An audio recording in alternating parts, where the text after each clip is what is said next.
Hello friends, welcome to Tashveel. இன்றைக்கி நம்ம ரொம்ப ஹெல்த்தியான பருப்பு வடை எப்படி செய்யறதுன்னு பார்க்கலாம் வாங்க.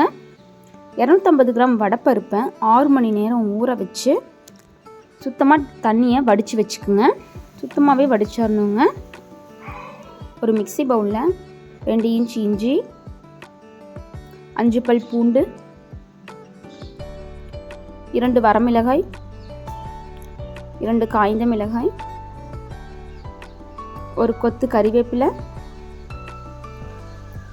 1 டீஸ்பூன் சீரகம், 1 ஸ்பூன் சோம்பு, 1 கொத்து மல்லித்தழை, கொஞ்சமாக வடித்து வச்சிருக்கிற வடைப்பருப்பு. இதை அரைச்சி எடுத்து ஒரு பவுலுக்கு மாற்றிடுங்க. மிக்ஸி ஜாரில் கொஞ்சமாக பருப்பை போட்டு ஒரே ஒரு பல்ஸ் மட்டும் விட்டு எடுங்க. நைஸாக அரைச்சிடக்கூடாதுங்க. இப்படி கொரகொரப்பாக அரைச்சி எடுக்கணும். 1-2 பருப்பு இருந்தாலும் பரவாயில்லைங்க. எகைன் மிச்சம் இருக்கிற எல்லா பருப்பையும் கொஞ்சம் கொஞ்சமாக போட்டு இப்படி கொரகொரப்பாக அரைச்சி எடுத்துக்குங்க. ஒரு பரட்டிட்டு 2 ஆனியனை மீடியம் சைஸ்க்கு கட் பண்ணி ஆட் பண்ணிக்கிங்க. இந்த சைஸில் இருக்கணுங்க.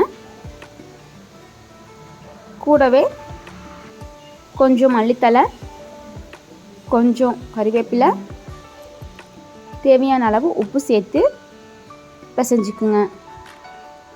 உப்பு காரம் அளவாக இருக்குதான்னு டேஸ்ட் பண்ணி பாருங்கள்.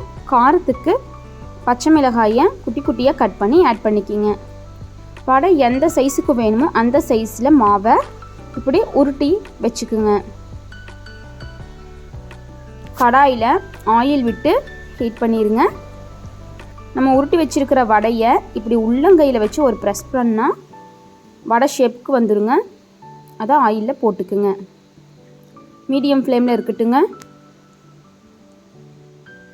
பாதி கொதி அடங்கினதும் திருப்பி விடுங்க. ஃபுல்லாக கொதி அடங்கிருச்சுன்னா நம்மளுடைய ரொம்பவே சுவையான கரகர மொறுமொறு பருப்பு வடை ரெடி. இது ஈவினிங் டைம் டீ கூட வச்சு சாப்பிட்லாங்க. தயிர் சாப்பாட்டுக்கு சைடிஷாக வச்சு சாப்பிட்டா சூப்பராக இருக்குங்க.